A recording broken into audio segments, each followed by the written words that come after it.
Oo, kay Rocco, ang galing niya. Ang ganda-ganda ng movie, Direk. Oo, anong saktong feelings mo nung well, saan una siyang nilaba na Actually sa exhibit ano eh, sa Quezon? ang Busan kasi ang unang-unang umuo. So nire-respect ko 'yun. Pag siyang unang ano, kahit na may kasi usually international premier ang gusto nila. Yun. Okay naman si Busan. Maganda relationship ko sa Busan eh. Tsaka parang meron na rin akong following doon ng mga Koreano, parang sa Japan. Meron ng mga nanonood talaga pag sa pelikula ko, alam mga regular na nanonood. Sa Japan, Direk. Hindi kasi nagbusan kami. So, So, Busan bawal. ang Bawal. parang yung kinuha na Oo. So anong kamusta anong feedback after the screen sa Busan? Maganda naman, mabigat. Of course. Alam Lalo na pag alam mong ano, totoong nangyari, oo, di ba? totoo. Yun, actually, yun ang tinanong nila. Parang it was really, parang nangyari talaga dito sa atin yun. Sabi ko, oo. Kasi lahat naman ng pinakita namin dito, public yan eh. Public documents. Actually, ang mga research namin dito, binigyan ako ni Senator Grace po, isang box na Ay, kasi sila ang dokumento. Kasi sabi niya, yan, lahat ng gusto mong malaman nandyan. Diyos ko, ang dami. Bakit So, bakit yung ka mga- binigyan, Direk? Hiningi mo, nirequest mo? nag-request ako sa kanya. Ano ba yung mga documents at saka yung mga... Kasi para hindi rin kami para truthful din at saka hindi kami naghahaka-haka sa mga So, at hindi rin kami makakasuhan kasi lahat ng lumabas na Senate kasi kapag gano'n, mayroong inquiry or whatever, Public documents. nagiging public documents. So, yun doon kami nagbase. Wala kami mga dinagdag bawas. All the information are factual and truthful. Ganun. Pero direct napanood mo rin ba yung ibang mga mamasapano na Ay, materials? hindi. Hindi mo pinanood. Mayroon pang docu, di ba, na lumabas sa Netflix? Oo, I've heard na maraming mga lumabas. Si Ipon nga, marami siyang kinukwento na yan.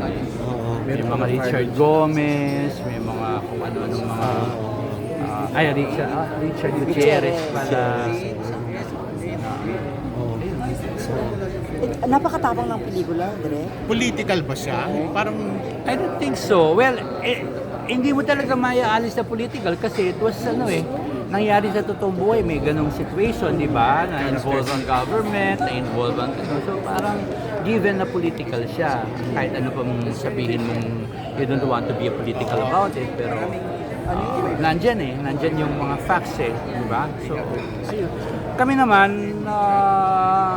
hindi dahil sa nag-play safe ka, gano'n. Pero like in all my films, hindi kasi ako nagdadwell sa personality, sa kwento. Ako nagpo-focus more than the person or more than the personality. At saka, hindi kasi ako nag-pinpoint, kasalanan mo, kasalanan mo yan, kasalanan mo. So all the facts na pinakita dito are based on actual, Pero ang lakas ng dating direct yung sa ink. Oo, interpretation mo na yon. Ikaw na Bahala na ang mga tao Oo doon, nga, bahala, pero syempre, di ba? yun ang pagka-gets agad sa message Oo. Yun na. Pero syempre, kapag interpretation, personal na yon. Sa'yo na yun. Hindi na natin yun. Hindi ko na rin i-inject sa utak ng mga tao kung ano yung gusto kong sabihin kasi you see, para you get what you see. binago-bago mo raw yung ibang mga pangalan. Ay, you have to change, pero sounds like. Kasi, pero lahat ng mga yan, totoong mga tao yan. Oo. So, kaya lang, Fictitious na yung to protect their unrest, pinalitan namin. Pero Meron sounds Strawberry like. Farm. Meron ganun talaga. Direk, invento lang. Hindi totoo yun. Binasa. Based on true events. Kasi ang mga yan, unang-una, 14 yata sa... I'm not sure kung 14 or 8 sa mga are mga Ifugao. Kasi ang mga Ifugao, maraming mga Ifugao talaga na nagpupulis. At sila talaga yung pinadala. Oo, totoo. Ang ganda nga ng opening, tsaka ng ending shot, mga Ifugao, Motherland. Oo. Bakit yun ang title? Bakit Motherland Bansa? Kasi parang siya yung parang siya ang itong sitwasyon nito nag-represent kung anong klaseng tao tayo, kung anong klaseng bansa tayo, kung anong sitwasyon meron tayo, di ba? So, yun, sa ganitong mga kasi pamamalakad, makikita mo anong klaseng bansa meron ka On that particular time. on that particular time, in that particular situation in our history. Kasi part na ng history yan eh. Pero paano natin minanage siya as a country, as a government, di ba? Paano natin manage ang sitwasyon na ganito? Kasi it will define us. As a nation, it will define us as a government kung anong klaseng governance meron tayo. Pakiramdam mo ba parang yung iba kinalimutan na ito, yung part ng history, gusto nang kalimutan? Alam mo, hindi lang naman ito. Marami. Totoo. Gustong burahin. lahat naman dito sa Pilipinas fanfare. Alam mo 'yon, sa umpisa lang. Oo. After a while. Diba? Wala na. Ano bang nangyari na dun sa yung Pogo, yung babae. Alice Go. Asan na siya ngayon? Wala na siya sa eksena. Samantalang before the whole nation tutok sa kanya. All of a sudden, wala na. Tapos na. Ganon tayo eh. Di ba? Ganon tayo as a nation. O katulad nito, maraming mga namatay, maraming mga nagsakripisyo. Sila yung nasa kumbaga sila yung nasa front line. Sila kumbaga sila yung pawn. Diba? O kapag may nangyari dyan, okay, turuan ng turuan, and then kalimutan na. Diba? Parang lang, parang cycle lang, ganun lang. Paulit-ulit, big or small event, ganun palagi. So, kaya motherland, kaya bansa, ito ang aking bansa. Pero direct ngayon na, may gumagamit ngayon din ng isa pang title na ganyan, na movie. Baka fatherland. Father lang pala yun. Nalito na naman ako. Direk, kamusta paano mo inano si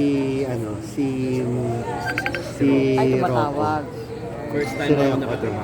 Si Rocco. Actually, si Rocco, mahaba-haba din yung namin eh. Kumbaga, kailangan kasi, nanggaling kasi sa TV, di ba? Oo. So, parang ang So, inalalayan mo siya exposure niya doon. talaga, television.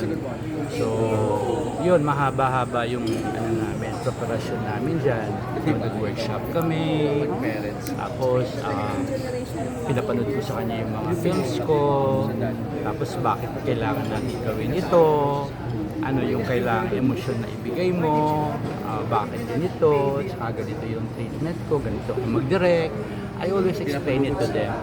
The rest of them, kilala na ako like Cinnamon. Familiar na yan sa akin Diba? Kasama yan sa mga tinatay. Sina Pico, kahit paano, familiar na sila. Kaya, sina Joel. So makikita mo talagang, diba? Kahit na sabihin mong kukurap ka lang na sabi ko sa kanila, huwag kayo kumurap kasi baka hindi nyo makita yung sarili nyo. Pero actually, sa totoo lang, diba, you don't treat them like, okay, kasi ikaw dito, ikaw si Kiko Matos, so ikaw si Mondong. Hindi, ikaw yung karakter. So, hindi na kailangan yung the usual na, o kailangan may highlight ka, o kailangan makita ka, hindi ganun, walang ganun. So, prepared naman sila sa ganun. Kaya nga, kahit na si Jess sabi, hindi ko na-expect na meron pala ako na. Akala ko, lang ako doon. Akala ko, shadow lang ako doon.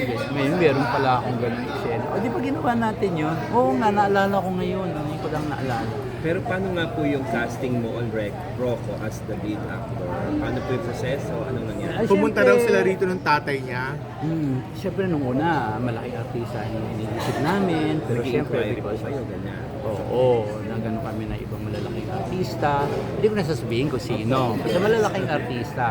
Pero siyempre because of the schedule, tsaka napaka-tedious ng nagkaroon pa yan ng nagkaroon pa ng mga training yan sa SAF. Nagpunta pa sila sa SAF, tinuruan sila kasi mga totoong SAF yan. Totoong, kumbaga, yung ibang mga advisor namin, nandun talaga sila sa actual encounter.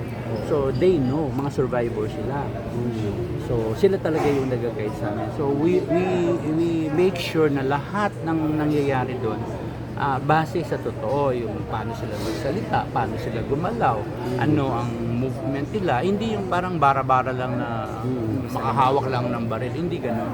Training talaga. May training at may nakabantay. Ah. May nakabantay na staff talaga on the set, no? So, to guide the actors. Kasi importante yun. So ano ang ano Anong nito? plano Showing direct? direct Oo. sa- Paano to sa law?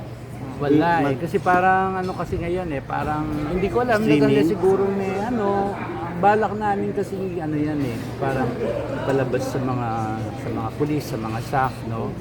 So, yun ang ano nga namin. Pero sa Parang yun ang schools, pwede gagawin. rin sa schools din. Kasi more than anyone else, para sa kanila itong pelikula yun eh, para ma-inspired sila, para alam mo yun, yung sila talaga ang binibigyan ng ano dito eh, na papuri, di ba? Especially ngayon, ang gulo-gulo ng bansa natin, parang wala ka nang makitang maganda. So, kapag, ayun, yung mga taong dapat binibigyan ng ano, talaga, puri, kahit pa paano, despite their bad images, diba? Nabigyan sila kahit pa paano, ano, inspirasyon, no? Merong nagbibigay ng importansya sa kanila, sa trabaho nila, pagpapaganda. I just wonder, ba, kung pinasok mo ba to sa MMFF? Actually, pinasok namin. Hindi siya ano, hindi siya Last December po? Hindi siya Ang ganda ng nakuha. fight scene, ang ganda ng... Hindi, siyempre alam naman natin ang requirements ng Ayun. MMFF, di ba? I mean, hindi naman sa pag-aano. Siyempre, palagay mo ba kapag pinasok mo ito, dudumugin ang mga tao. I mean, let's be realistic, di ba? Kasi unang-una, ang artista ko, ang lead ko dito, si Rocco Nasino. Si Rocco Nasino, parang kumbaga, hindi pa talaga siya considered na parang box office leading actor, di ba? Unlike kung meron kang Pascual, Albert Richards, ganun, malalaking pangalan na So, hindi siya commercial. Hindi siya commercial. I mean, actually, ano yun eh? Anong tawag doon? Suntok sa buwan. Oo. Ang ano namin doon. Pero sabi ko, wag na tayo umasa dyan. And, blessing in disguise na rin kasi ang laki na expenses pagsasama ka sa Festival promo Fest. pa. O, magpo-promo ka pa. O, eh, nakita naman natin ang resulta ng mga ano, wala namang kumita ano, Hindi ganun pelikula na nagkasigas na. No, I mean, in reality, tatlo lang naman ang kumita. Diba? Tatlong pelikula lang naman ang kumitang pelikula. The rest, wala. Kasi ang mga tao hindi naman nila alam ang production expenses eh. Eh kami mga producer alam namin eh. O kumita ka ng kumita ka ng 100 million. Okay. Magkano expenses mo? 50 million. O kumita ka? Lugi pa rin. Hindi ka pa rin. Hindi ka nga nakapag-break even nun eh. Correct. Pero siyempre, sa mata ng mga tao, uy, 100 million. Ang laki nun ah. O magkano production expense mo? 150? 100? Diba? Itong mga ganitong mga pelikula kasi, hindi naman kami naghahangad ng blockbuster kasi ako, I'm just being realistic. Hindi naman yun talaga yung hangad ko ng blockbuster. Ako kasi, unang-una, alam ko yung audience ko. Alam ko yung manunood dito. So, para magpakatotoo ka na lang. Huwag ka mag-ilusyon. Okay. Diba? Thank you, Direk.